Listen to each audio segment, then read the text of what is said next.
Bienvenue dans cette nouvelle édition du Non-Stop Info. Sommaire, la révision de la liste électorale au Gabon doit prendre fin ce 13 décembre. À quelques jours de la fin de l'opération, l'engouement reste mitigé dans les centres d'enrôlement. Début de campagne pour les élections sénatoriales à Madagascar. Le 29 décembre prochain, 12 500 grands électeurs sont appelés à élire 42 sénateurs. Et retour sur le dernier salon Afrique Talent qui vient de s'achever à Paris, en France. Nouveauté de cette édition, un salon digital permettant des échanges en ligne entre recruteurs et candidats. Mais tout d'abord, le mandat d'amener qui visait Guillaume Soro, le président du Parlement de Côte d'Ivoire, a été levé. La juge d'instruction Sabine Kéris l'a indiqué ce mardi. La justice française recherchait le président de l'Assemblée nationale ivoirienne dans le cadre d'une instruction sur une plainte de Michel Gbagbo, le fils de l'ancien président ivoirien Laurent Gbagbo. Au Gabon, la révision de la liste électorale doit prendre fin le 13 décembre prochain. L'opération avait commencé le 30 octobre dernier en préparation élection présidentielle de 2016. Mais à quelques jours de la fermeture des bureaux, l'engouement reste mitigé. Un reportage de notre correspondant Douglas Toutoum. À moins de 9 mois de la tenue du scrutin présidentiel, le Gabon procède à la révision de la liste électorale. Seulement, à 5 jours de la fin de cette opération dans la capitale gabonaise Libreville, l'engouement reste mitigé dans les centres d'enrôlement. L'intérêt des populations varie d'un centre à un autre. Je suis venu fouiller sur la liste des votants pour revoir si mon nom y figure et s'il n'a pas été égaré quelque part, pour préparer l'avenir. Je suis très satisfait parce que ceux dont les noms ne figurent pas, ils sont obligés de se faire enregistré. Débutée le 30 octobre 2015, l'opération de révision de la liste électorale en prélude à l'élection présidentielle de 2016 au Gabon prendra fin le 13 décembre 2015. Dans chacun des 6 bureaux de Libreville, le nombre de nouveaux électeurs tourne autour de 150 personnes depuis le 30 octobre à ce jour. Comme d'habitude, c'est d'abord au petit trot. On a enregistré l'arrivée des gens au fur et à mesure. C'est maintenant que l'engouement est un peu plus poussé. Et vous avez remarqué qu'on a même mis un dispositif à l'entrée. La sécurité aussi est en branle.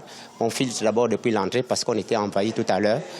Effectivement, les gens ont tendance à attendre un peu les derniers jours pour venir. Au-delà de cette opération, les futurs électeurs, tous bords confondus, prônent pour une transparence électorale en 2016. Entre la majorité et l'opposition, moi je crois que tous parlent du même langage. Ici, ce qu'on veut, c'est les élections transparentes.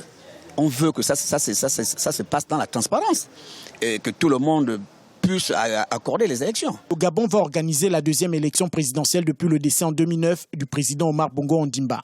Ce scrutin est très attendu par tous les acteurs politiques du pays. Au lendemain de la leçon démocratique que le Burkina Faso a donnée au monde en général et à l'Afrique en particulier, le monde attend de voir le Gabon à l'œuvre en 2016.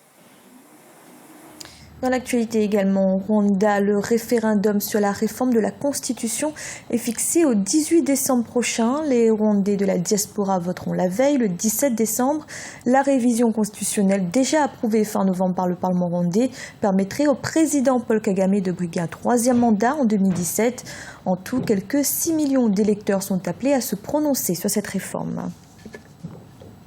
Au Burkina Faso, à peine élu, le nouveau président Roch Marc Kaboré doit faire face aux attentes de la population. Et dans un pays où le chômage reste endémique, notamment chez les jeunes et dans les zones urbaines, ce sont les chantiers économiques qui apparaissent comme prioritaires. Deogratias Podo. Vainqueur de la présidentielle du 29 novembre 2015, le nouveau président du Burkina Faso, Roch Marc Kaboré, doit désormais combler les attentes du peuple burkinabé. D'après les analystes, les défis sont essentiellement sécuritaires et surtout économiques, dans un pays où le chômage reste endémique, surtout dans les zones urbaines ou semi-urbaines. Selon une étude publiée en 2012 par l'Observatoire burkinabé pour l'emploi et la formation professionnelle, environ 51% des jeunes de 15 à 29 ans sont sans emploi et pourtant le pays a de quoi relancer les secteurs porteurs pour booster sa croissance. L'inflation que nous avons connue en 2014 était fondée sur des questions pauvreté, chômage. Il me semble que dans ces conditions, le nouveau gouvernement devrait s'attaquer à ces questions-là. Le chômage dans notre pays touche pour l'essentiel les jeunes. Et de façon générale, c'est encore plus les plus éduqués.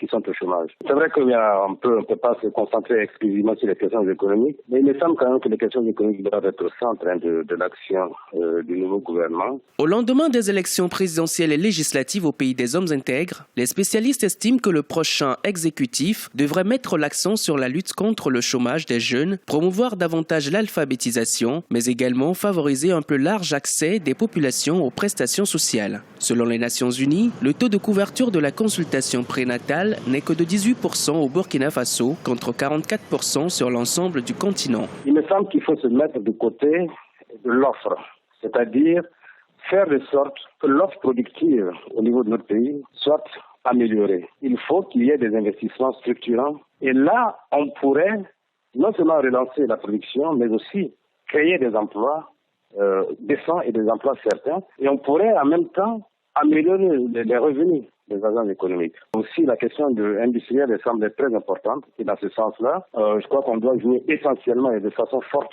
sur la question de l'énergie. Le 29 novembre 2015, plus de 5 millions d'électeurs avaient été convoqués aux urnes pour choisir un nouveau dirigeant, un an après la destitution de l'ancien président Blaise Compaoré. Il va sans dire qu'aujourd'hui, les attentes suscitées par l'élection du nouveau leader de l'exécutif et de nouveaux députés à l'Assemblée nationale sont fortes. Avec un taux de croissance du PIB estimé à plus de 6% par le Fonds monétaire international, les analystes se veulent désormais plus optimistes. À Madagascar, la campagne électorale pour les sénatoriales a débuté ce mardi. Le scrutin est prévu pour le 29 décembre prochain. Une étape importante pour la Grande Île. Depuis le coup d'État en 2009, le pays n'avait plus de sénateurs. Idolette Mirabel-Bissou. À Madagascar, la campagne pour les élections sénatoriales a débuté mardi 8 décembre 2015. 12 900 grands électeurs sont appelés aux urnes pour élire 42 sénateurs. À noter que d'autres sénateurs seront à l'issue de ce vote nommés par le président de la République. Ces élections, qui se tiendront le 29 décembre 2015, énoncent déjà des enjeux multiples au sein de la classe politique malgache. C'est d'abord rétablir, mettre les institutions politiques malgaches en place. Après l'Assemblée nationale, donc maintenant le Sénat, donc là il s'agit de revenir à cet équilibre institutionnel. Deuxième enjeu, il s'agit pour le président aussi d'essayer d'avoir une légitimité politique. Depuis la crise politique de 2009, le pays n'a plus eu de sénateurs. Il s'agit donc, selon certains analystes, d'équilibrer les institutions politiques dans le pays. L'enjeu de ces sénatoriales pour les partis politiques de l'opposition est d'avoir des sièges au Sénat pour pouvoir participer aux décisions nationales.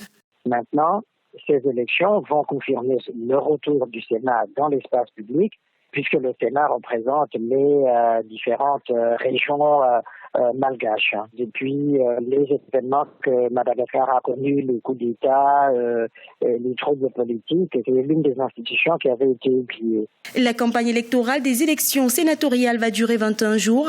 Les candidats vont devoir mettre ce temps de campagne à profit pour convaincre les 12 900 grands électeurs que sont les maires et les conseillers municipaux. Le mandat des sénateurs est de 5 ans à Madagascar. La Chambre haute représente les collectivités territoriales décentralisées et les organisations économiques et sociales. Elle conseille aussi le gouvernement en matière de développement économique et social. Le dernier salon Afrique Talent vient de s'achever. L'événement avait lieu à Paris, en France. Un rendez-vous qui a pour objectif de mettre en relation les entreprises et des candidats qualifiés à la recherche d'opportunités. Nouveauté de cette édition, un salon digital permettant des échanges en ligne. Écoutez à ce propos Didier Akoueté, président du salon. Cette année, il y a eu une innovation majeure, c'est qu'une partie du salon s'est déroulée en ligne. Vous savez qu'aujourd'hui, les processus se dématérialisent de plus en plus et que les candidats sont finalement partout dans le monde, aux États-Unis, en Asie, en Afrique. Et l'idée, c'était de permettre à ces candidats de rentrer en relation avec les DRH qui recrutent, qui viennent habituellement à nos forums Afrique Talent, pour qu'ils aient déjà un premier contact sur la tourelle. Donc on dématérialise d'abord le contact, et puis deuxième étape, les candidats qui intéressent les DRH sont invités à Paris pour avoir des entretiens individualisés. Donc ça évite également pour les candidats, lorsqu'ils viennent au forum, d'avoir à faire des longues files d'attente avant d'avoir accès aux entreprises qui embauchent. Donc on a raccourci un peu le processus et permis aux candidats, quel que soit l'endroit où ils se trouvent, de participer au forum. C'était le journal de la rédaction. Merci de l'avoir suivi. Retrouvez dans un instant une nouvelle édition de l'information.